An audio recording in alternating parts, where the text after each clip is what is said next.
What is up, everyone? This is Wayne from Fade to Black, hanging out in Marshfield. As you can see behind me, the wind the other day took my sign off, so now I got to replace that. I just got done fading out this Corvette.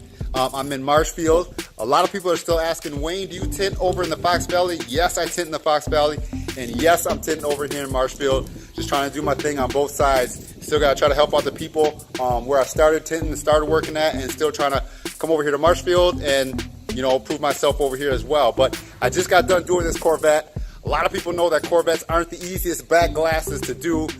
This one wasn't too bad. It was a little tricky, but we got it laid in.